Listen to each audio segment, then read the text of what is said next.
हमारे खास प्रोग्राम शतरंज में आप सभी का बहुत बहुत स्वागत है। मैं हूं मनीष कुमार वर्मा, HN 24/7 देख रहे हैं। यूपी की सियासत में 80 लोकसभा सीटों पर सभी पार्टियां एक दूसरे को पटकनी देने में लगी हुई है।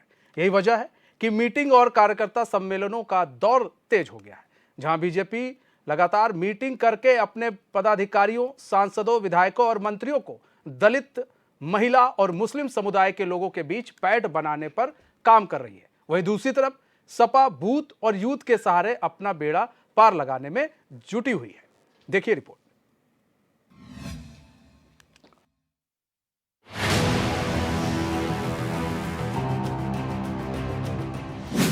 मिशन 80 को लेकर यूपी में खींचतान। मिशन 80 को लेकर बीजेपी अवध को कर रही है टारगेट। दलितों और महिलाओं को साधने के लिए बीजेपी ने तैयार किया नया ब्लूप्रिंट। वहीं विपक्ष पीडीए और सांड के सहारे मिशन 80 में जुटी। मिशन 80 को लेकर यूपी की सियासत में एक अलग जंग छिड़ी हुई है, जहां बीजेपी घोसी विधानसभा चुनाव में मिली हार के डेंट को भरने की कोशिश कर रही है और दलित, मुस्लिम और महिलाओं को साधने के लिए हर संभव कोशिश कर रही है। यही वजह है कि यूपी बीजेपी कार्यालय में आए दिन मंथन चल रहा है कि कैसे मिशन 80 को फतह किया जाए। बीजेपी कर रही है अवध क्षेत्र पर पूरा फोकस। मिशन 80 के तहत अवध क्षेत्र बीजेपी के टारगेट पर। 2024 का लोकसभा चुनाव उत्तर प्रदेश में काफी दिलचस्प होने वाला है, जहां इंडिया अलायंस और एनडीए अलायंस में सियासी घमासान खूब देखने को मिलेगा। वहीं बीजेपी कोई मौका नहीं छोड़ना चाहती अपनी विपक्षी पार्टी को धोबी पछाड़ देने में। यही वजह है कि बीजेपी हर क्षेत्र और वर्ग को साधने की कोशिश कर रही है। इसी कड़ी में बीजेपी की अवध क्षेत्र की संगठनात्मक बैठक राजधानी लखनऊ के बीजेपी मुख्यालय पर बुलाई गई, जिसकी अध्यक्षता खुद बीजेपी प्रदेश अध्यक्ष भूपेंद्र चौधरी ने की। 2024 लोकसभा चुनाव की रणनीतियां इस बैठक में तैयार की गई, जिसमें अवध क्षेत्र से आने वाले सभी सांसद, विधायक, परिषद सदस्य भी शामिल हुए। बैठक में महिलाओं और अनुसूचित जनजातियों के सम्मेलन करने को लेकर चर्चा हुई। हर जात पे भारतीय जनता पार्टी ध्यान दे रही है, चाहे ठाकुर हो, चाहे यादव हो, चाहे SC कैटेगरी हो, चाहे बैकवर्ड कैटेगरी हो, सब एक तरफा भाजपा को समर्थन कर रही है। विरोधी लोग अफवाह उड़ाते हैं, कोशिश करते हैं, लेकिन कामयाब पिछले 2 चुनाव से नहीं हो पा रहे यूपी के अंदर। अगर आप 2014 के बाद देखेंगे, हर बार यही मुद्दा उठता है, हर बार यही कोशिश होती है, हर बार ये लोग बुरी तरह हारते चले आ रहे हैं। इससे बीजेपी के ऊपर कोई फर्क नहीं, बीजेपी उतनी ही उससे ज्यादा वोटों से जीतने वाली है। दलित की बेटी दौलत की बेटी बन गई है, ये नारा नहीं है, वास्तविकता है। और आपने देखा होगा वो किसी भी दलित के लिए खड़ी नहीं होती, कहीं पे कोई कार्य नहीं करती। उन्होंने पैसा केवल कमाना सीखा है, चाहे बर्थडे के नाम पे हो, चाहे स्मारक के नाम पे हो, चाहे टिकट देने के नाम पे हो, और यहाँ तक कि सांसद से लेकर सभा सब तक टिकट देने के नाम पे एक कैटेगरी बनी हुई है कि इतना रुपये की आपको पार्टी फंड में पैसा कमाना है। तो इसमें दलित चिंतन की कोई विषय नहीं, और दलित भी ये बात समझ चुके हैं। वहीं सपा मिशन 80 के तहत यूथ और बूथ के सहारे, अखिलेश पीडीए और सांड के सहारे सपा की नैया पार लगाने में जुटे। यूपी में मिशन 80 किसी भी पार्टी के लिए आसान नहीं है। इस बात को यूपी की सबसे बड़ी विपक्षी पार्टी सपा भी जानती है। यही वजह है कि सपा अपनी नैया यूथ और बूथ को मजबूत करके पीडीए, सांड और सीबीआई, ईडी के छापेमारी के मुद्दे को उठाकर पार लगाने में लगी है, जिसकी एक बानगी प्रतापगढ़ में समाजवादी पार्टी के 2 दिवसीय प्रशिक्षण शिविर के अंतिम दिन देखने को मिला, जहां अखिलेश यादव पहुंचे हुए। इस दौरान उन्होंने कहा बीजेपी को घबराहट है कि वह हारने जा रही है, इसलिए भाजपा कुछ भी कर रही है। वह इनकम टैक्स, सीबीआई का सहारा ले रही है। आवारा पशुओं पर भी अखिलेश यादव ने सरकार को, उन्होंने कहा मैंने 500 सांड गिने, अगर मैं 11 बजे के बाद पूरे प्रतापगढ़ में राउंड मारता तो मुझे 2000 से ऊपर सांड मिलते, चाहे वो घंटा घर हो या कोई और चौराहा हो, हर जगह सांड है। शहर में और जिस रास्ते आप आए होंगे, हर 5 किलोमीटर पे एक ने किसी ने मुलाकात की होगी आपसे भी। और उत्तर प्रदेश ऐसा प्रदेश बन गया है जिसमें हर दिन किसी न किसी की जान जा रही है, जानवरों के एक्सीडेंट से, या आरक्षण के खिलाफ थे वो भी उसके पक्ष में बोल रहे हैं। और अब तो बीजेपी को गरीब याद आने लगे। सोचो, वो बीजेपी जिसने नौकरी नहीं दी, रोजगार नहीं दिया, महंगाई बढ़ा दी, वो गरीबों को याद कर रही है। कोई उद्योग कारखाने नहीं लगे। और मैं अपने नौजवानों से कहना चाहता हूं, ये जो अग्निवीर में आधी अधूरी नौकरी नहीं चलेगी, आप लोकसभा में जिताइए और पहले जैसी फौज की भर्ती पाइए आप। कुल मिलाकर सवाल यह उठ रहा है कि आखिर सांड और पीडीए मुद्दे के सहारे सपा क्या अपना बेड़ा पार लगा सकती है। वहीं इस दौरान सवाल यह भी उठ रहा है कि अभी तक इंडी अलायंस की एक मीटिंग भी यूपी के अंदर देखने को नहीं मिली और न सुनने को मिली। वहीं सवाल बीजेपी पर उठ रहा है कि क्या कार्यालय में मीटिंग करने से ही मिशन 80 को जीता जा सकता है। लोकसभा 2024 के चुनाव की तैयारियां बड़े ही जोर शोर से हो रही है। आपको बताते चले कि जिस तरीके से अगर बात किया जाए तो सभी समुदाय को लेकर भारतीय जनता पार्टी के साथ चलती हुई नजर आ रही। वहीं अगर हम बात करें तो काशी से भूपेंद्र चौधरी ने शुरुआत की थी और अब अवध क्षेत्र में लगातार कहीं कहीं बैठ के करते हुए नजर आ रहे हैं। वहीं अगर हम बात करें तो अलग अलग सबको जिम्मेदारी दी गई है। प्रदेश अध्यक्ष भूपेंद्र चौधरी भी लगातार कहीं ना कहीं जिम्मेदारी निभाते नजर आ रहे हैं।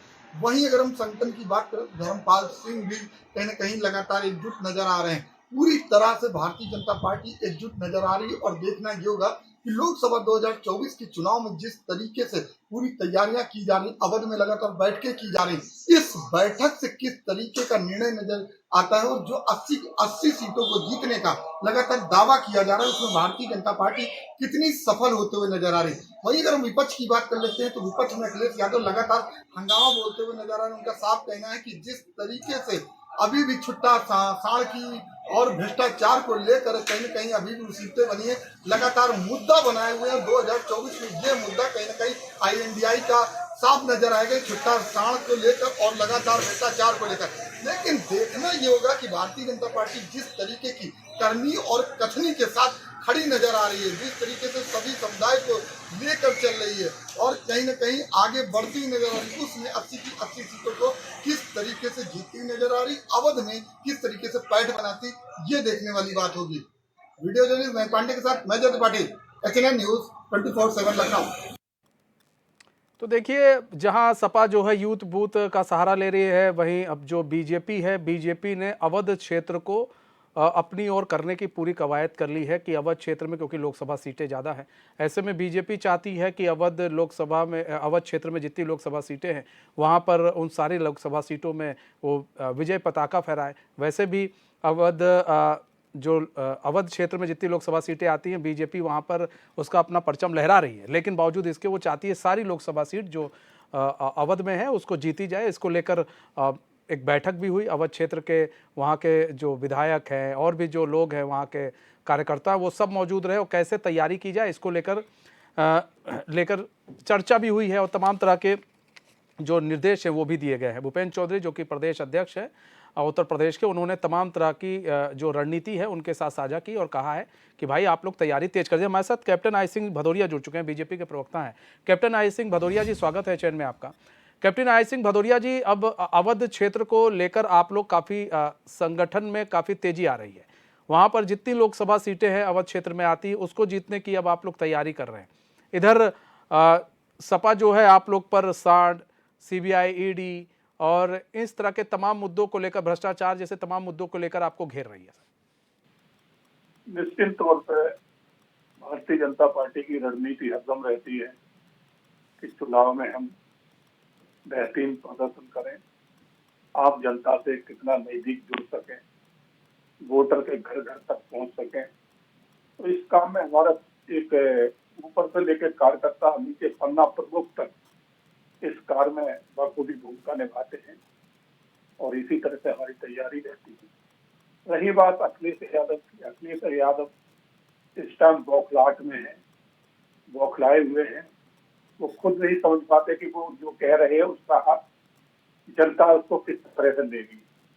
वो गौ माता के पुत्र को जो है ना सांड सांड कह के पुकार रहे हैं और उनके लिए कितनी अभद्र भाषा का प्रयोग कर रहे हैं। तो ये अगर उनके मुंह से गौ माता और सांड इनके लिए अगर शब्द निकल रहे हैं तो मुझे हर्ष नहीं होता, बिल्कुल ये इसका अक्सर दिक्कत ही नहीं होता, क्योंकि मुलायम सिंह की भाषा यही थी। उन्होंने भी राम भक्तों पे अयोध्या में किस तरह से गोलियां चलवाई थी, नरसंहार करवाया था, मां सरयू का पवित्र जल रक्त रक्त रजित कर दिया था इन्होंने, इतना खून बहाया था अयोध्या में कार सेवकों का। तो उन्हीं के पुत्र अखिलेश हैं, तो वो इस तरह की बातें कर रहे हैं तो बड़ी बात नहीं है, वो कुछ भी कह सकते हैं।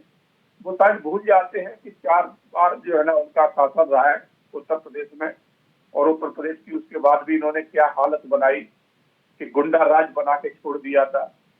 जो आज विकास की बात कर रहे हैं, आपने 4 बार में कितना विकास किया वो दुनिया ने देखा था कि हाँ, वहां अगर कुछ फल फूल रहा था तो भू माफिया, शराब माफिया, रेत माफिया, गुंडे, बदमाश, अपहरण, बलात्कार, ये जरूर वहां फल फूल रहा था, जिसका हद दुनिया ने देखा है कि अतीक अहमद, मुश्ताक अंसारी, कितने को नाम ले, ये सब इनके पाले हुए थे। खनन माफिया, प्रजापति जो इनके साथ मंच साझा करता करते, ये सब इनकी शोभा बढ़ाते थे और इन्हें पूरा उत्तर प्रदेश से धन लूट लूट के इनके पास पहुंचाया करते थे। तभी तो आज अखिलेश यादव के होटल विदेशों में होटल बन रहे हैं। मैंने तो सुना है कि इंग्लैंड में एक बहुत बड़ा होटल बन रहा है इनका। तो ये पैसा कहां से आया? क्योंकि राजनीति मुलायम सिंह जी ने शुरू की थी, और जब शुरू की थी मुलायम सिंह जी ने, तो जब वो राजनीति में आए थे, तो जो मेरा जहां तक आकलन है, नहीं मैं तो अच्छी तरह से जानता भी इस बात को, कि उनके पास कुछ भी नहीं था। चलने के लिए उनके पास एक साइकिल हुआ करती थी, उसमें भी कैरियर होता था, वो भी बिना कैरियर के दीवार से टिका के खड़ी कर देते थे। मगर आज अखिलेश जो है ना, कहीं भी अगर जाते हैं तो प्राइवेट जेट लेके जाते हैं। आपने देखा होगा अभी जो इनकी महागठबंधन की मीटिंग हुई थी उसमें अरुणाचल में, तो वहां पर अखिलेश एक अपना प्राइवेट जेट लेके गए थे, और एक बार जेट ले जाने का मतलब कम से कम 1 करोड़ का खर्चा है। तो कहते तो है कि संविधान बचाने के लिए सब एकजुट हो रहे हैं, मगर 1-1 करोड़ का खर्चा करके प्राइवेट जेट ले जाके ये कौन सा संविधान बचा रहे हैं, कौन से गरीबों की लड़ाई लड़ रहे हैं? तो यहाँ से पता चलता है, दुनिया जानती है कि आज उत्तर प्रदेश में लॉ एंड ऑर्डर बहुत अच्छा कार्य कर रहा है। आज वहाँ लूट, बलात्कार, हत्याएं और गुंडे जो सरेआम हथियार लहरा के निकला करते थे, पुलिस उनके साथ चला करती थी, आज वो सब जेल में है या फिर कहाँ गए हैं वो दुनिया ने देखा है। तो आज उत्तर प्रदेश शांत है, जनता मन बना चुकी है कि अब ऐसी असामाजिक तत्वों को उत्तर प्रदेश में घुसने नहीं देना है। इसलिए वे अखिलेश यादव बौखलाए हैं कि उनको ना तो पंचायत चुनाव में कुछ मिला, न निगम के चुनाव में 17 की 17 जो है ना निगम भारतीय जनता पार्टी को मिली। इसी तरह से पंचायतें ज्यादा से ज्यादा भारतीय जनता पार्टी के पास है, और लोकसभा चुनाव अब आने वाले हैं तो उसमें इन्हें कुछ मिल नहीं रहा है। अखिलेश यादव इस बात को अच्छी तरह से आकलन कर चुके हैं, इसलिए बौखलाहट में अब ऊल जलूल बयानबाजी कर रहे हैं। तो इसमें कोई किसी को आश्चर्य नहीं होना चाहिए। लेकिन भदौरिया जी एक चीज है कि देखिए वहाँ जो बात की जाए आपकी जो अखिलेश यादव ने मुद्दा उठाया है आवारा पशुओं को लेकर, कि आवारा पशु सड़कों पर घूम रहे हैं और कई बार उसको लेकर एक्सीडेंट भी हो चुके हैं आवारा पशुओं की वजह से। ऐसे में नीति तो बनाई गई आवारा पशुओं को लेकर, ठीक है, लेकिन क्या नाम है, अब वहां पर नीति के तो बन गई, लेकिन नीति जो बनी वो नीति दिख नहीं रही है, क्योंकि अब या यूं कहें कि अधिकारी जो है उस नीति पर सही से काम नहीं कर रहे। हम 1 मिनट रोकना चाहेंगे आपको। धर्मेंद्र सिंह भी जुड़ चुके हैं, सपा प्रवक्ता हैं। धर्मेंद्र सिंह जी, स्वागत है चैन में आपका। जी कैप्टन आई सिंह जी। बिल्कुल, देखो नीति बनी हुई है, हर किसी को एक गाय पे पैसे भी निर्धारित, ठीक है, माफ कीजिएगा 1 मिनट, माफ कीजिएगा। राजेंद्र सिंह कांग्रेस प्रवक्ता हमारे साथ जुड़े हुए हैं। राजेंद्र सिंह जी, बहुत बहुत स्वागत है चैन में आपका। जी मनीष जी भदौरिया बोलिए सर। नीति निर्धारित करी गई है और उसका पेमेंट भी रिलीज हो रहा है सरकार से, मगर इसका मतलब ये थोड़ी है कि अगर घर में कोई अगर बुजुर्ग हो जाता है तो उसको हम मार देंगे। इनके यहाँ तो ये सोच बन चुकी है कि घर बुजुर्ग है तो उसको घर से बाहर निकाल दो, इधर भेज दो, उधर भेज दो। तो गाय भी हमारी परिवार की है, सांड भी हमारे परिवार का ही हिस्सा है। क्यों भूल जाए कि आज मशीनी युग तो आज आ चुका है। कल तक इन्हीं गाय पुत्रों के, गौ पुत्रों से हमारी जमीनों के काम होते थे। अगर अनाज पैदा होता था तो धरती का सीना फाड़ के यही नहीं, गौपुत्र पैदा तो सर करते इनके थे। लिए एक उचित व्यवस्था जो की गई है सरकार के द्वारा कि इन्हें अब सर ठीक है, वो सब बातें आपकी सब जायज है, लेकिन अब इन्हें सड़कों पर अगर ऐसे ये चलेंगे और घूमेंगे, सर एक्सीडेंट बहुत हो रहा है इसको लेकर, आप आंकड़े देखिए। तो ऐसे में क्या इसको लेकर आप लोग की जो योजना है उस योजना पर क्या अधिकारी पलीता लगा रहे हैं? क्योंकि सीएम की तरफ से सख्त बयान दिया गया है कि आवारा पशु जो है सड़कों पर नहीं दिखने चाहिए। सही बात है कि आवारा पशुओं पे कंट्रोल होना चाहिए। कहीं ना कहीं थोड़ा शासन प्रशासन की नरमी होती है। कहीं ना कहीं मैं तो ये खुल के भी कहना चाहूंगा चैनल पे कि जो शासन से पैसा आता है नीचे स्तर पे, कहीं ना कहीं उस पैसे में थोड़ा भ्रष्टाचार कर देते हैं। और इन गौ माता के लिए जो एक उचित व्यवस्था होना चाहिए उसका पैसा कहीं ना कहीं, क्योंकि भ्रष्टाचारी तो वही पुराने हैं। आज अभी तक शासन में जो लोग बैठे हैं पूर्ण रूप से बदले तो है ही नहीं। है तो सपा के टाइम के जहाँ उनका काम ही सिर्फ भ्रष्टाचार था और कुछ करते ही नहीं थे, तो वो आदत बदलने में थोड़ा समय लगेगा। अब 5-6 साल हुए हैं, आते आते 10 साल में ये या तो सब रिटायरमेंट हो जाएंगे या जो है ना कहीं भ्रष्टाचार में लिप्त रहेंगे, फंसेंगे तो जेल में जाएंगे। नए आएंगे, नए अच्छे लोग आएंगे, इस विचारधारा से जुड़ेंगे कि हमें किस तरह से करना है, भ्रष्टाचार से दूर रहना है और उत्तर प्रदेश को उत्तम प्रदेश बनाना है। उसमें इनका सबका ठीक है। राजेंद्र सागर जी, राजेंद्र भाई, अब यहाँ पर सवाल उठ रहा है। राजेंद्र भाई देखिए, जो सपा है, इंडिया अलायंस है, वो उत्तर प्रदेश में आप लोग इंडिया अलायंस तो आप लोगों ने बना लिया है और तमाम तरह के बयान भी दिए जाते हैं, आप लोग भी देते हैं, लेकिन वो इंडिया अलायंस अभी तक सड़कों पर उत्तर प्रदेश में नहीं दिख रहा। क्योंकि हमने सुनिए, एक सुन लीजिए राजेंद्र भाई, पूरे सवाल सुन लीजिए।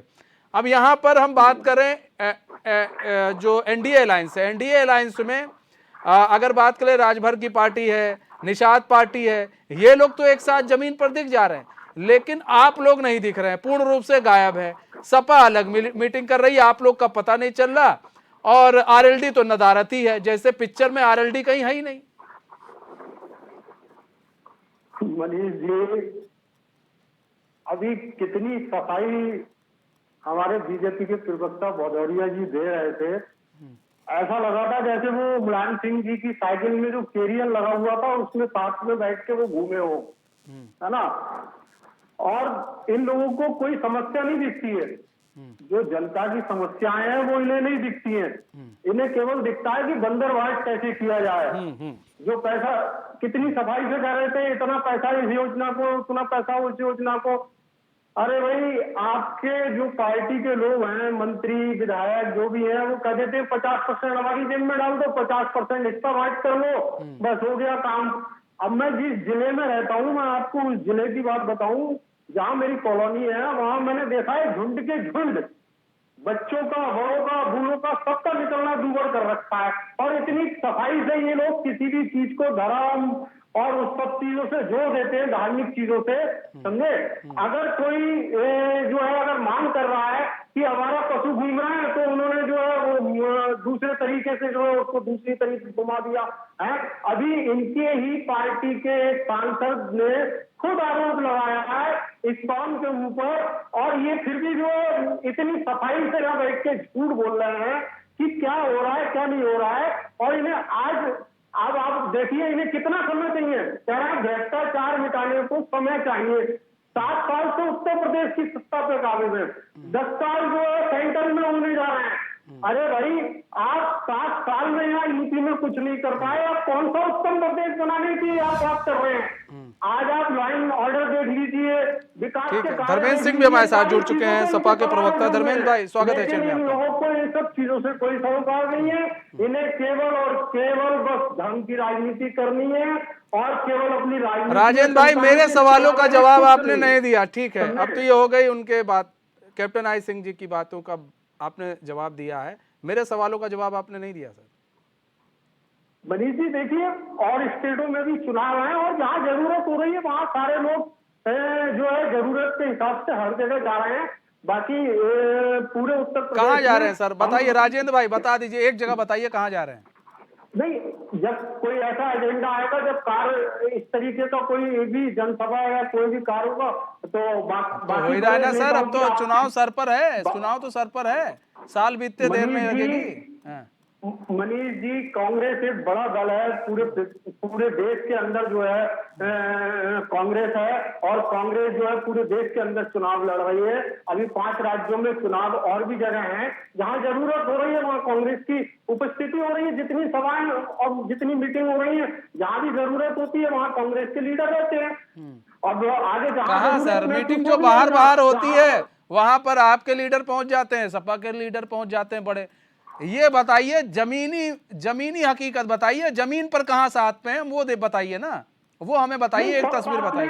सारी चीजें साथ में चल रही है, बाकी सारी चीजों की तैयारी चल रही है, और चुनाव में वो सब आने वाले खेला है सर, दिख जाएगा चुनाव में। सर खेला है सारा सीट का। ठीक है धर्मेंद्र सिंह जी, धर्मेंद्र भाई, यहाँ पर देखिए सबसे बड़ा सवाल ये है कि जो सपा मुखिया अखिलेश यादव, उन्होंने कई सवाल उठाए हैं। एक तो ईडी सीबीआई की छापेमारी को लेकर, फिर उन्होंने आवारा पशुओं को लेकर सवाल उठाए, तमाम तरह के मुद्दे उन्होंने उठाए। उन्होंने एक उठाया जो अग्निवीर योजना है उसको लेकर उठाया कि हमको लोकसभा में लाइए, देखिए फिर हम उसी पैटर्न में फिर से चालू कर देंगे। तो अब सवाल ये है सर कि एक तो आप लोग इंडी गठबंधन है, इंडी गठबंधन तो हो रही है, लेकिन यहाँ पर एक साथ आप लोग ना दिख रहे, ना एक साथ कोई बयान दिख रहा। आरएलडी गायब हो चुकी है पिक्चर से।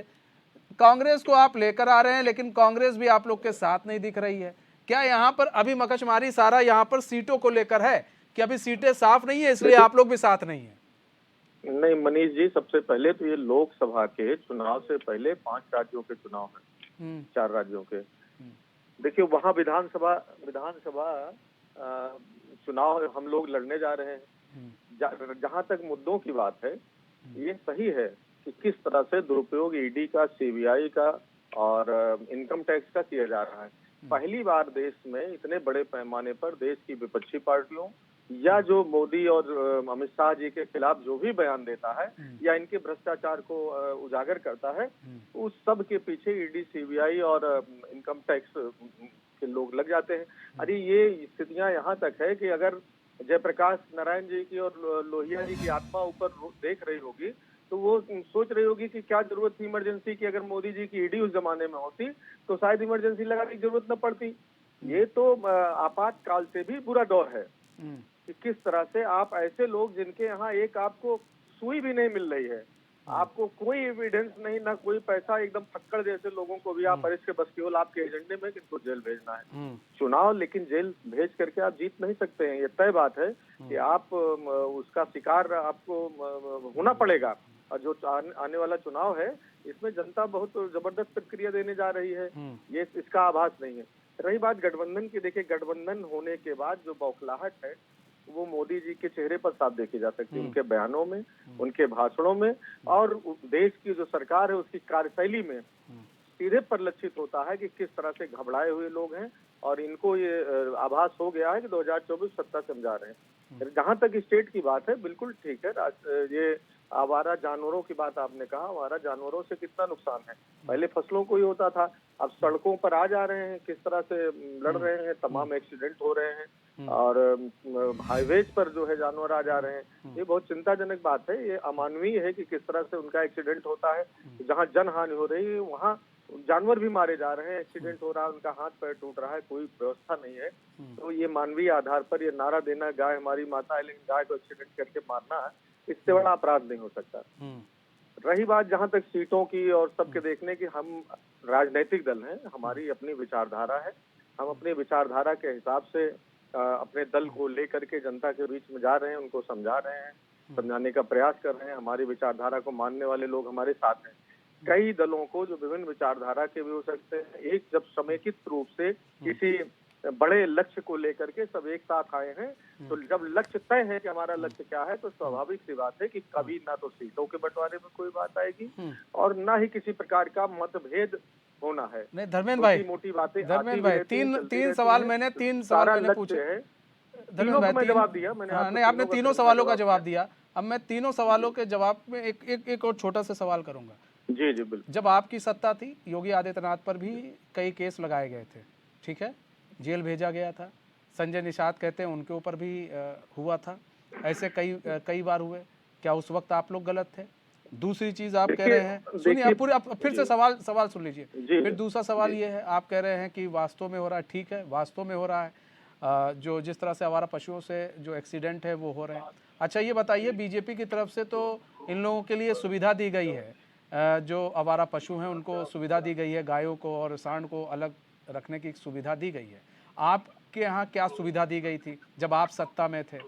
तीसरी चीज ये है, आप कह रहे हैं कि जरूरत पड़ने 5 विधानसभा सर विधानसभा चुनाव तो अलग राज्य में हो रहे हैं, यूपी में नहीं ना हो रहे हैं, तो कम से कम यहाँ तो मिलकर आप लोग साथ में चल सकते हैं। यहाँ तो आप लोग का सिर्फ टीवी डिबेट में दिख रहा है, बाकी तो जमीन पर एक बता दीजिए, एक मीटिंग जहां पर आप लोग एक साथ हों। नहीं, मीटिंग का अभी समय नहीं आया है। जहां तक मीटिंग की बात है, समय आएगा तो आपको इंडिया गठबंधन का आपको देखने को मिलेगा। सारे नेता एक मंच पर रहेंगे और वो सारी बातें, इस देश में जो कुशासन पैदा कर रखा, भ्रष्टाचार पैदा कर रखा, बेरोजगारी चरम पर है, किसान परेशान है, नौजवान परेशान है, छात्र परेशान है, उन सारे मुद्दों को एक मंच से आप समय आने दीजिए, बिल्कुल आप देखेंगे, अभी लंबा समय है। दूसरी बात, इन सारे मुद्दों को देखिए, दुग्ध उत्पादन में आदरणीय अखिलेश यादव जी जब 12-17 मुख्यमंत्री थे, तो ऐसी शानदार योजना डेयरी के ना मैं योजना की बात नहीं कर रहा हूँ, मैं आवारा पशुओं की बात कर रहा हूँ। इन लोगों के लिए क्या किया गया था? पशुओं की स्थिति देखिए, इनकी पॉलिसी इतनी खराब है। आवारा पशुओं की जो संख्या लगातार बढ़ती जा रही है, उसका मूल कारण ये है कि इन्होंने इस तरह की पॉलिसी अडॉप्ट की है कि ना तो आप उनकी व्यवस्था कर पा रहे, जो इन्होंने आप व्यवस्था दी है, मतलब पॉलिसी मतलब शेल्टर हाउस बंद कर दिया गया, ये पॉलिसी खराब है ना? नहीं, बात स्लॉटर हाउस कहाँ बंद कर दिया गया? स्लॉटर हाउस की तो आप बात कर रहे हैं। नहीं मनीष जी, आप देख लीजिए, उत्तर प्रदेश, ये देश जो है मीट एक्सपोर्ट में जो है और ऊपर चला गया है। इसके आंकड़े आप नहीं उत्तर प्रदेश में जिस तरह से, और बड़े गर्व से भारत सरकार कहती है कि बीफ एक्सपोर्ट ठीक है, तो आप लोगों ने क्या किया था? आप लोगों ने क्या किया था? नहीं ठीक है, आप लोगों ने क्या किया था? हमने किसानों को सुविधाएं दी थी, उनके आवारा पशुओं के लिए। धर्मेंद्र भाई, आवारा पशुओं के लिए क्या किया था? देखिए, आवारा पशु, किसान कायदे से पालेगा, गोपालक अगर उनकी सेवा करेगा तो आवारा पशुओं की संख्या अपने आप घट जाएगी। इन्होंने ऐसी पॉलिसी अडॉप्ट की कि किसान खिला नहीं पा रहा उनको, इसलिए खोल के हाँक दे रहा है सड़क पर।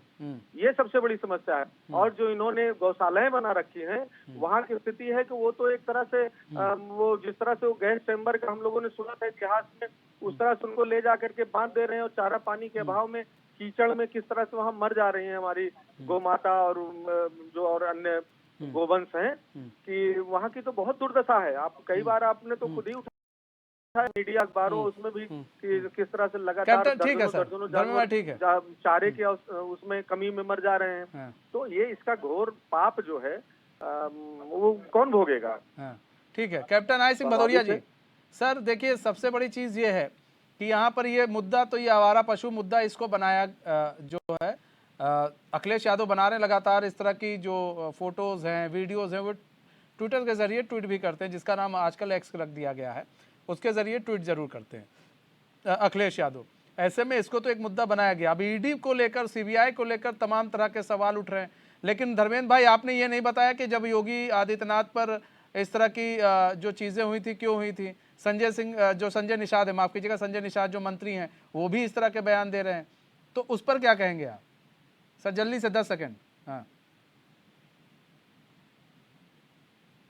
धर्मेंद्र सिंह जी, सर आवाज आ रही है?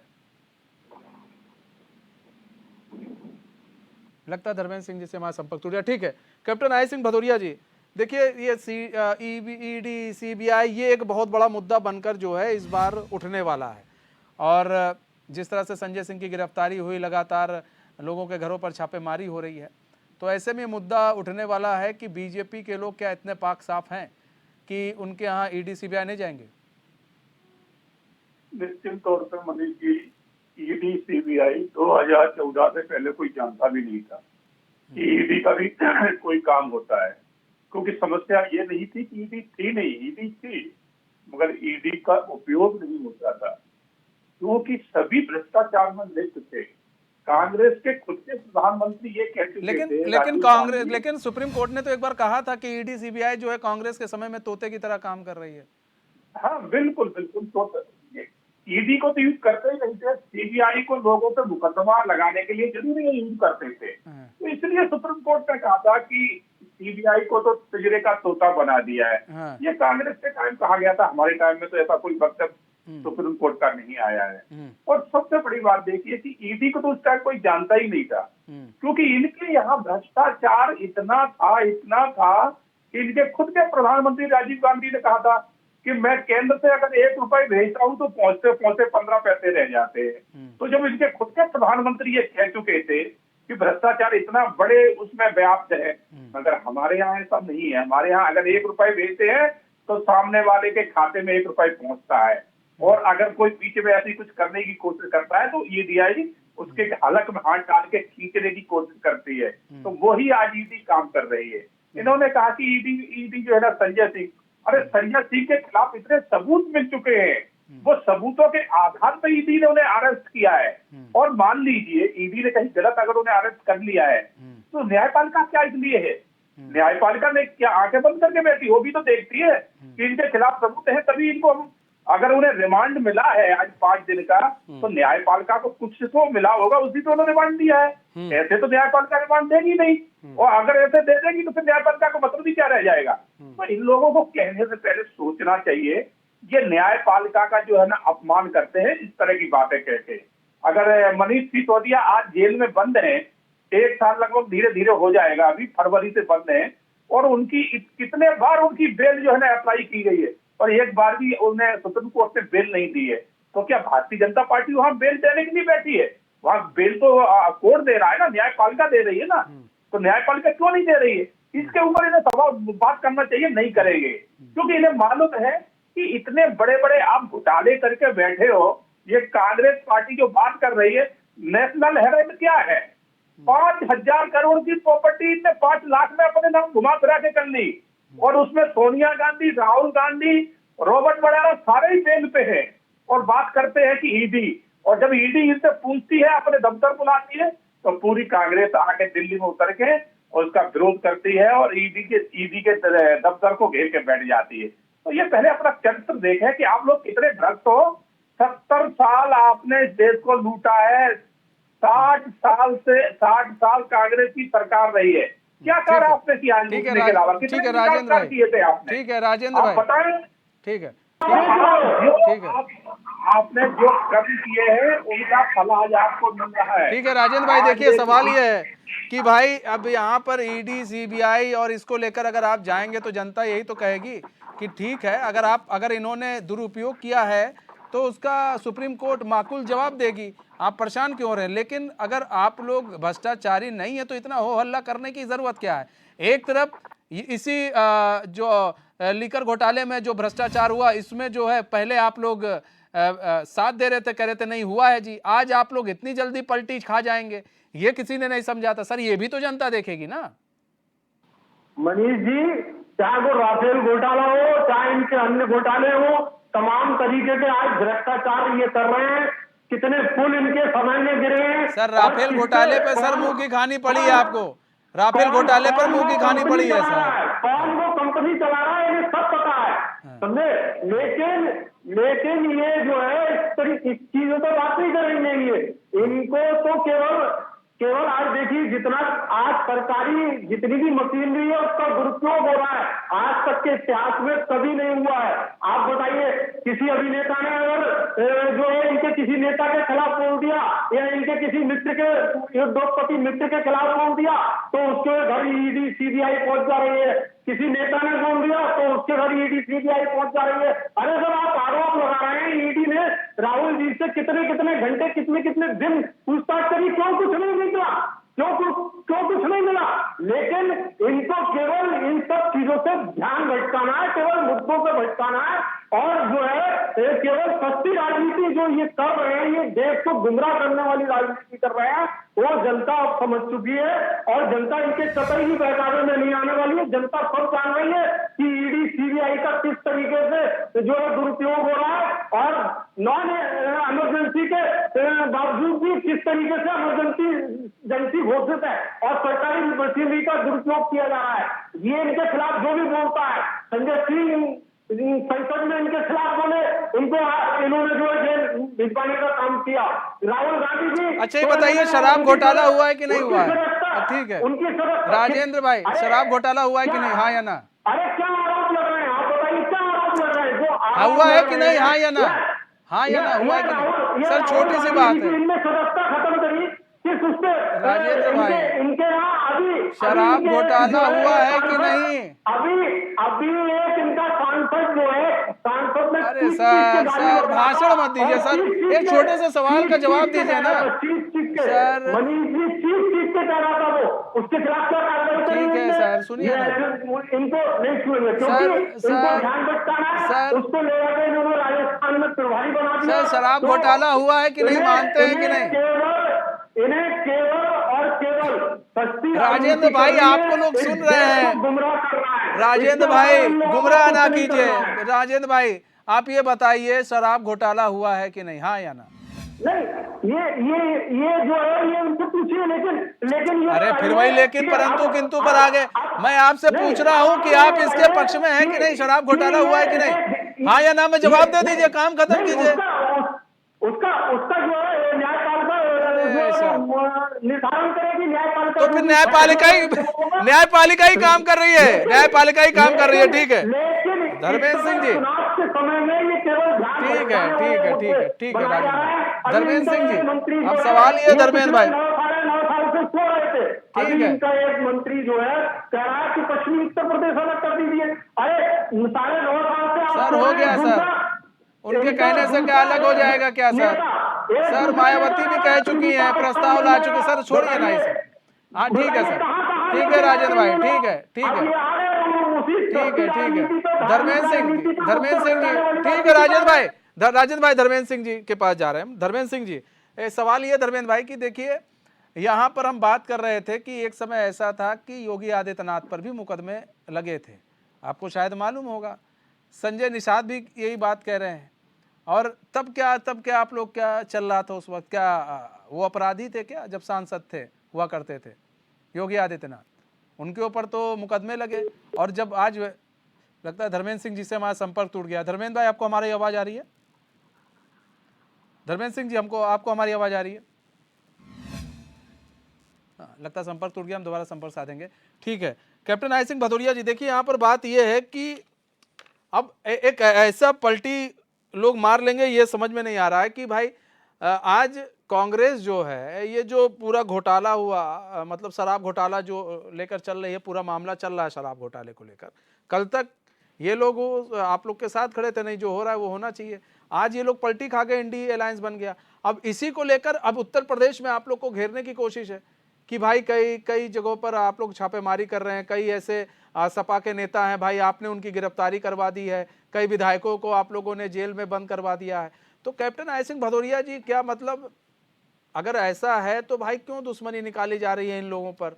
कई विधायकों को जेल भिजवा दिया गया है, सदस्यता रद्द हो गई। आजम खान देखिए, आजम खान भी देखिए इधर उधर इस वक्त बेचारे घूम रहे हैं। ठीक है, हम कैप्टन आई सिंह भदौरिया जी आएंगे, हम फिर से धर्मेंद्र सिंह के पास चलते हैं। धर्मेंद्र सिंह जी, एक छोटा सा सवाल है सर, ये जो राजनीति की बात हो रही है, आपने देखा होगा कि किस तरह से यूपी के मुख्यमंत्री जब कभी सांसद विधायक हुआ करते थे तो उनके ऊपर भी सर वो लगा था ना, इन लोग के उनके ऊपर भी तो मुकदमे दर्ज कराए थे। किसने कराए थे सर मुकदमे? संजय निषाद भी कह रहे हैं उनके ऊपर भी हुए थे सर, किसने कराए थे? मनीष जी एक बार फिर से सवाल करिएगा, आपकी आवाज कट रही है। कह रहे हैं सर, आपको आवाज आ रही है सर, साफ आवाज आ रही है?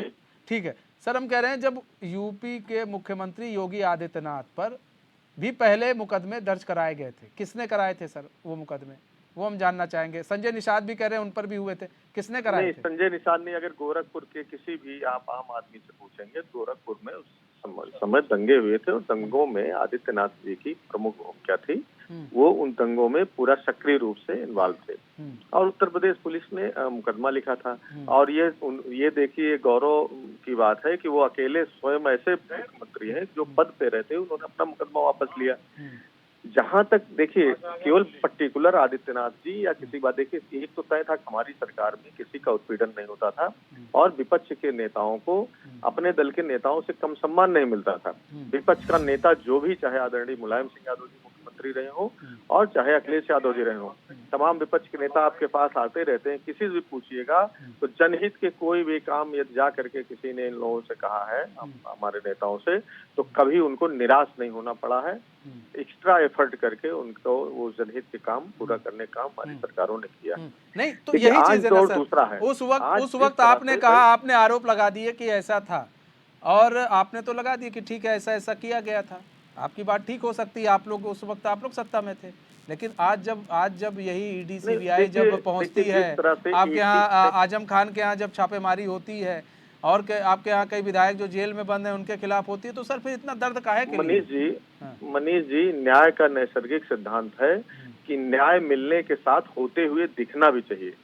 जिस तरह से आज क्या है, ईडी, आप संजय सिंह के यहाँ आप ईडी गई और उनको अरेस्ट कर लिया, जिस व्यक्ति के बाद उनके माताजी पिताजी सरकारी नौकरी में रहे और एक ईंट भी अपने राजनीतिक लाइफ में संजय सिंह रखे हो, 1 इंच भी जमीन बनाई हो, 1 इंच का कोई महंगा चीज खरीदा हो, ईडी ले जाए जेल भेज दे। लेकिन जिस तरह से दुर्भावनाग्रस्त हो करके जिस पूरी तरह फक्कड़ है, जो लोहिया को फॉलो करने वाला है, जो रघु ठाकुर का शिष्य है, उसको आप ईडी मैंने भ्रष्टाचार के मामले में जेल भेज देते हैं। शर्मा नहीं चाहिए। इससे बढ़िया उनको मोदी और अमित शाह के सामने जिंदाबाद मुर्दाबाद कर रहे थे, आपने सस्पेंड किया था, तो इस तरह के मुकदमे लगाते तो वही समझ में आता है कि कड़ा शब्द बोल दिए। लेकिन आपको हमेशा इस तरह के आरोप लगाने के पहले 100 बार सोचना चाहिए कि आप किनको भेज रहे हैं। देखिए, एक साथ अब पूरे देश के राजनीतिक विरोधियों को, क्या भारतीय जनता पार्टी के, आप महाराष्ट्र की बात सुनिए, प्रधानमंत्री जी ने क्या कहा कि चाचा और भतीजे पर करोड़ों का घोटाला है, और अगले दिन अजीत पवार उप मुख्यमंत्री की शपथ ले लिए और आज तक कोई भारतीय जनता पार्टी के नेता, ईडी सीबीआई उनके दरवाजे पे कोई घंटी बजा सलाम करने तक नहीं जा रही है। तो ये होता है कि किस तरह से आप लोग दुर्भावना से ग्रस्त होकर के कार्रवाई करते हैं। किस तरह से बंगाल के अंदर लोगों को भ्रष्टाचार और ये घोटाले में जो भारतीय जनता पार्टी ज्वाइन करते हैं, अगले दिन सीधे जो है उनको क्लीन चिट मिल जाती है। आपकी वॉशिंग पाउडर में उसमें वॉशिंग मशीन में आए और धुल करके चमकता हुआ कपड़ा निकाल दिए। ये स्थिति भारतीय जनता पार्टी कर रखी है, देश की जनता देख रही है।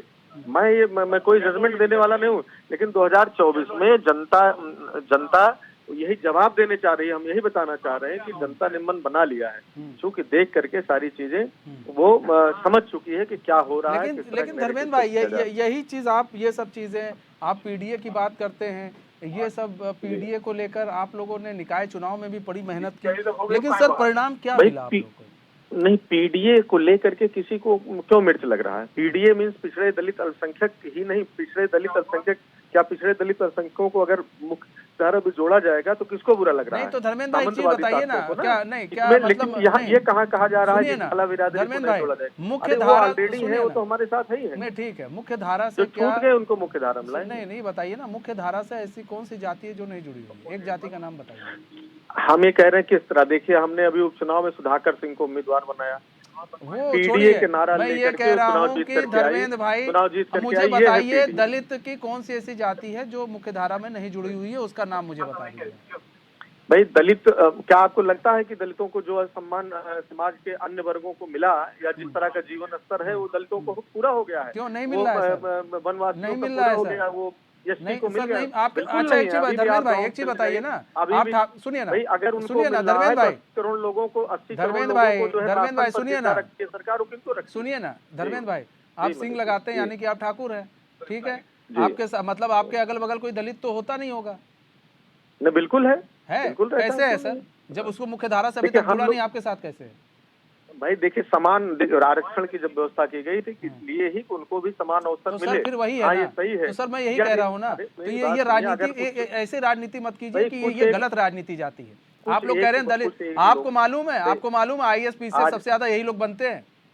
नहीं, अभी भी नहीं, तो आंकड़े आप दुरुस्त करिए। ठीक है, यही लोग बनते हैं, भी बनते हैं बाद भी, ठीक है? नहीं, इतने साल के आरक्षण के बाद भी नौकरियों में ये 16% पिछड़े और 16-17% दलित, हाँ। इनसे ज्यादा आज भी नहीं है सरकारी नौकरियों का आंकड़े में बता रहा हूँ। नहीं तो क्या ये क्या आप किया चेक करा जाए, मतलब लीजिएगा। आपका क्या कहने का मतलब है, आप लोग आएंगे तो इनको 60% कर देंगे, बाकियों को 40% कर देंगे? नहीं, 60% कोई नहीं कर देगा, लेकिन हाँ। उचित अवसर देने के लिए जो नहीं तो करना अभी होगा, अवसर जो नहीं मिल रहा सामाजिक है, न्याय- अभी संविधान के सामाजिक हिसाब न्याय से के अवसर नहीं सिद्धांत मिल रहा के है साथ जो होगा वो करे। सर, संविधान हम के किसी हिसाब को- से अवसर नहीं मिल रहा किसी है। का अवसर मारना नहीं चाहते, लेकिन सबको अवसर और उनका नहीं हक सर, देना भटकाने का भी काम मत कीजिए, ठीक है भदौरिया जी।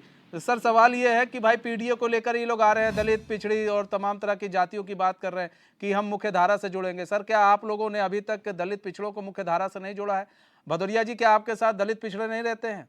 आपके पास वो आपके यहाँ आपके साथ कुर्सी पर बैठते नहीं? आप लोग क्या साथ में खाना नहीं खाते हैं? बिल्कुल, हम दलित का, पिछड़ों का, सभी का सम्मान करते हैं। और आपने देखा होगा कि हमारी पार्टी में दलित और पिछड़ों के लिए उतनी जितनी जगह मिली है, शायद ये कभी दे नहीं सकते हैं। हमारी पार्टी का तो अध्यक्ष भी दलित बन चुका है। इन्होंने एक भी अगर अध्यक्ष बनाया हो तो बता दें। हमारे यहाँ पार्टी राष्ट्रीय अध्यक्ष भी दलित बन चुका है, हमारे यहाँ पिछड़ा भी बन चुका है, और हमारी पार्टी ने देश का प्रधानमंत्री भी पिछड़ा वर्ग का बनाया है, उपराष्ट्रपति भी हमने पिछड़े वर्ग का बनाया है। ये बताएं कि इन्होंने कितने दलितों को अपनी पार्टी में मंत्री बनाया, टिकट दिया, या फिर ये अखिलेश जी क्या अपनी पार्टी का किसी दलित को अध्यक्ष बनाएंगे, ये बताएं। और मैं कहता हूं आपके चैनल पे बैठ के कि हमने पहले भी बनाया है, आगे भी हमारे यहाँ दलित अध्यक्ष बनेगा आपका। और ये अखिलेश यादव क्या इस बात को कह सकते हैं कि ये अपनी पार्टी का किसी दलित को अध्यक्ष बना सकेंगे? ठीक है सर, जवाब ले लेते सर, 10 सेकंड मेरे पास। धर्मेंद्र सिंह जी बताइए, जवाब दीजिए सर, है जवाब आपके पास? हेलो जी धर्मेंद्र भाई। देखिए, कैप्टन साहब को हमारी पार्टी की ऑर्गेनाइजेशन और स्ट्रक्चर का पता नहीं है। उनको नहीं मालूम कि हमारे यहाँ सब दल के लोगों को उचित अवसर, वो अध्यक्ष की बात कर रहे हैं, दिया राष्ट्रीय जाता अध्यक्ष है। की बात करो, नहीं, राष्ट्रीय अध्यक्ष। जब अवसर आएगा तो हम अध्यक्ष भी बनाएंगे। राष्ट्रीय कब अध्यक्ष आएगा क्या, अवसर राष्ट्रीय सर? कभी अध्यक्ष कभी अवसर हमारे- आएगा, ये अवसर कब आएगा सर? भाई हम क्षेत्रीय दल हैं और हमारी पार्टी अखिलेश यादव जी समाजवादी विचारधारों को लेकर के आगे चल रहे हैं, तो अध्यक्ष बदलने का प्रश्न जब आएगा तब विचार होगा ना। ये प्रश्न कहाँ से पैदा होता है? क्या मोदी जी को हटा करके किसी दलित को प्रधानमंत्री नहीं बनाने बिल्कुल, ये तो अभी योगी आदित्यनाथ नहीं, किसी दलित के को- उसके बाद तो ऐसे कयास उत्तर- लगाए जा किसी रहे हैं दलित- कि योगी नहीं, आदित्यनाथ को केशव- आगे किया जा सकता है। केशव मौर्य प्रदेश के ठीक है सर, समय कम है। बहुत बहुत धन्यवाद आप सभी मेहमानों का हमारे साथ जुड़ने के लिए और अपना बहुमूल्य समय देने के लिए। तुम्हारे खास पेशकश बस इतना ही। अब मुझे दीजिए इजाजत, तो खबरों के साथ बने रहने के लिए देखते रहिए चैनल न्यूज़। नमस्कार।